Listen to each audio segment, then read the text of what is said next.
بك يا نور الله.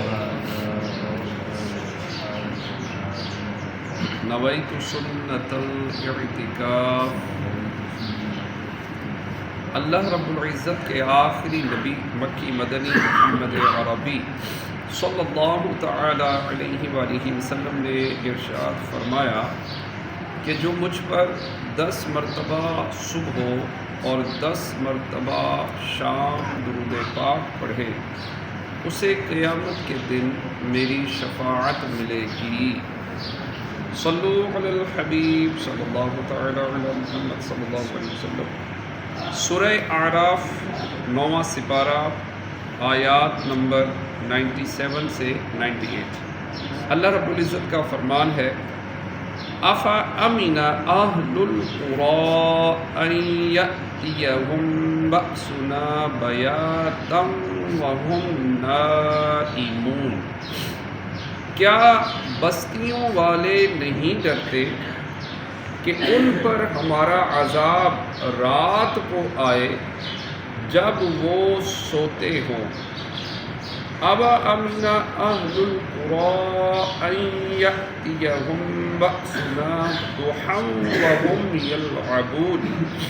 یا بستیوں والے نہیں ڈرتے کہ ان پر ہمارا عذاب دن چڑھے آئے جب وہ کھیل رہے ہوں.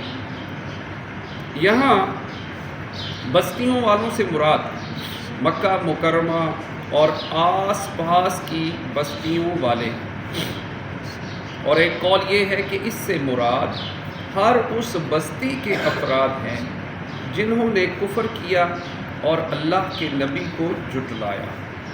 اس آیت اور اس سے اگلی آیت میں انہیں اللہ تعالیٰ کے عذاب سے ڈرایا جا رہا ہے کہ کہیں ایسا نہ ہو کہ ان کی غفلت کے اوقات میں رات کے وقت سوتے میں یا دن میں جب یہ کھیل کود میں پڑے ہوں ان پر اللہ تعالیٰ کا عذاب نازل ہو جائے، کیونکہ عذاب الہی اکثر غفلت کے وقت آتا ہے، اور غفلت زیادہ تر رات کے آخری حصے میں یا پورے دن چڑھے آتی ہے یا پورے دن چڑھے ہوتی ہے.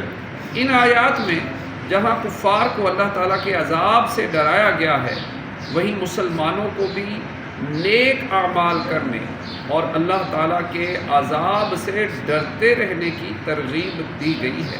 ایک اور مقام پر اللہ تعالیٰ نے ارشاد فرمایا اے ایمان والو اللہ سے ڈرو جیسا اس سے ڈرنے کا حق ہے، اور ضرور تمہیں موت صرف اسلام کی حالت میں آئے.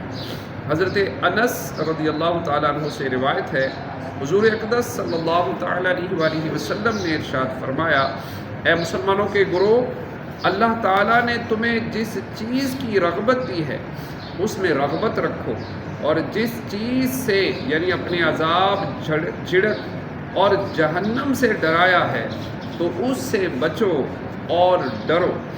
اگر جنت کا ایک قطرہ تمہارے ساتھ دنیا میں ہو جس میں تم اب موجود ہو تو وہ تمہارے لیے اسے اچھا کر دے، اور اگر جہنم کا ایک قطرہ تمہاری اس دنیا میں آ جائے تو وہ اسے تم پر خراب کر دے.